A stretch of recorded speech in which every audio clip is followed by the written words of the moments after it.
मई 2012 में तत्कालीन वित्त मंत्री और वर्तमान राष्ट्रपति श्री प्रणब मुखर्जी ने काले धन पर श्वेत पत्र पेश किया। इस व्हाइट पेपर को पेश किए हुए 1 साल होने वाला है, लेकिन स्थिति आज भी जस की तस बनी हुई है।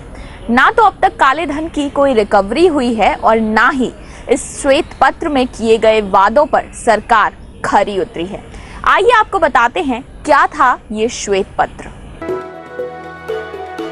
21 मई 2012 को संसद में तत्कालीन वित्त मंत्री श्री प्रणब मुखर्जी ने काले धन पर 97 पेज का एक श्वेत पत्र जारी किया। सभी को उम्मीद थी कि काले धन को वापस लाने के लिए सरकार कोई ठोस योजना बनाएगी, लेकिन उम्मीदों से परे सरकार का ये श्वेत पत्र आधा अधूरा था।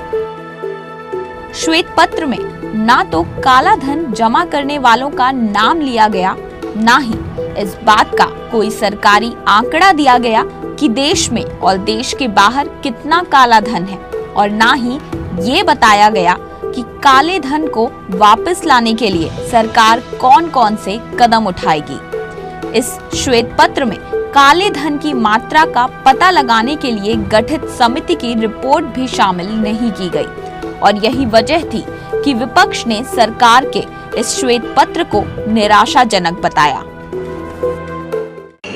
ये जो आज सरकार द्वारा एक श्वेत पत्र लोकसभा में प्रेषित किया गया है, बहुत ही निराशाजनक डॉक्यूमेंट है, संतोषजनक बिल्कुल नहीं है। ये अपने आप में उस वेशभूषा की तरह है जिसे बिकिनी कहते हैं। जो आवश्यक है वो छिपा दी जाती हैं और जो अनावश्यक है उनको आप आराम से पढ़ सकते हैं, देख सकते हैं। आज जब श्वेत पत्र को पेश किए हुए 1 साल पूरा होने वाला है और सरकार काले धन के मुद्दे पर अभी भी चुप्पी साधे हुए है, ऐसे में इस मुद्दे को एक बार फिर से उठाया है भाजपा के वरिष्ठ नेता श्री लाल कृष्ण आडवाणी ने अपने ब्लॉग के जरिए। White paper on black money not withstanding, not a single पैसा हैज येट बीन रिकवर्ड नामक शीर्षक से लिखे अपने इस ब्लॉग में श्री लाल कृष्ण आडवाणी ने लिखा है कि भाजपा पिछले 5 सालों से लगातार काले धन के मुद्दे को उठाती आई है। पहले जब 2008 में इसे उठाया गया था तो कांग्रेस पार्टी के प्रवक्ताओं ने इसका मखौल बनाया था। उसके बाद उन्होंने स्वयं अप्रैल 6, 2008 को प्रधानमंत्री को एक पत्र लिखा। इस पत्र में उन्होंने प्रधानमंत्री से कहा था कि जर्मनी की सरकार ने अपने देश में टैक्स चोरी से बचने के लिए कारगर तरीका निकाला है, और इसके साथ ही जर्मन वित्त मंत्रालय ने ये घोषणा भी की है कि वो अपने देश में मौजूद विदेशी खातों की जानकारी किसी भी देश की सरकार से साझा करने को तैयार है। यूरोप के कुछ देशों जैसे कि फिनलैंड, नॉर्वे और स्वीडन ने ये जानकारी हासिल करने में अपनी दिलचस्पी भी दिखाई है। इसी के तहत उन्होंने प्रधानमंत्री से अनुरोध किया कि भारत सरकार को भी इसका उपयोग करते हुए जर्मन सरकार से जानकारी हासिल करनी चाहिए, और साथ ही सरकार को भविष्य में यूरोपियन सरकारों की ऐसी हर पहल को समर्थन देना चाहिए जो स्विट्जरलैंड और अन्य कर पनाहगार देशों के बैंकिंग प्रणाली में पारदर्शिता लाने की बात करती हो। उन्होंने ये भी तर्क रखा कि यदि हम ऐसा करते हैं तो राष्ट्रमंडल में हमारी छवि एक ऐसे जिम्मेदार देश के रूप में बनेगी जो वित्तीय अखंडता और पारदर्शिता का पुरजोर समर्थन करता है। निश्चित तौर पर श्री लाल कृष्ण आडवाणी का ये सुझाव काले धन और भ्रष्टाचार की समस्या से निपटने का न सिर्फ एक कारगर तरीका है, बल्कि इसके जरिए भ्रष्टाचार के मुद्दे पर वैश्विक पटल पर भी भारत की छवि मजबूत होगी। लेकिन इसके बावजूद केंद्र सरकार ने इसकी अनदेखी ही की। हालांकि भाजपा ने काले धन के खिलाफ अपनी मुहिम जारी रखी। मार्च 2010 में श्री लाल कृष्ण आडवाणी ने एक बार फिर इस मुद्दे को उठाया और औपचारिक रूप से जोर देते हुए कहा कि काले धन के मुद्दे पर सरकार को एक विस्तृत श्वेत पत्र जारी करना चाहिए। इसी बीच भाजपा ने काले धन के मुद्दे का विस्तार से अध्ययन करने के लिए 4 सदस्यों के एक दल का गठन किया। इस दल ने अपनी जांच में पाया कि विदेशों में काले धन के रूप में जमा भारत की संपत्ति की रकम तकरीबन 25 लाख करोड़ से 70 लाख करोड़ के बीच हो सकती है। 2009 के लोकसभा चुनावों में भी भाजपा ने काले धन को अपना चुनावी मुद्दा बनाया। योग गुरु बाबा रामदेव सरीखे सन्यासी ने भी काले धन के मुद्दे को लगातार अपनी सभाओं में उठाया है और विदेशों में जमा काले धन को देश में वापस लाने के लिए सरकार के खिलाफ मुहिम छेड़ रखी है।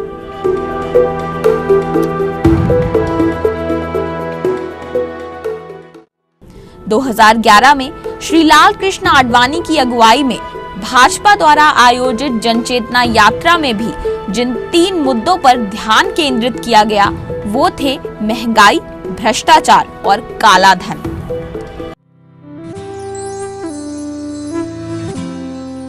हजारों करोड़ों रुपया इस देश का विदेशी बैंकों में सड़ रहा है और वो कहते हैं देश आगे बढ़ रहा है। नहीं बढ़ी है आमदनी पर खर्चा बढ़ता जाता है, करें गुजारा कैसे हम, हर दाम चढ़ता जाता है।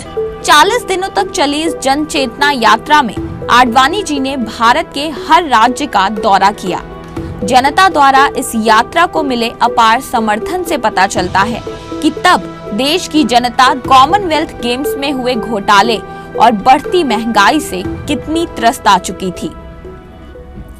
भ्रष्टाचार लोग करते रहेंगे, एक बार सरकार में पहुंच गए तो चाहे जितना रुपया पैसा खरीदो, रुपया पैसा कमाओ और करोड़ों रुपए दे करके जो मर्जी करवाओ, ये चलता रहेगा?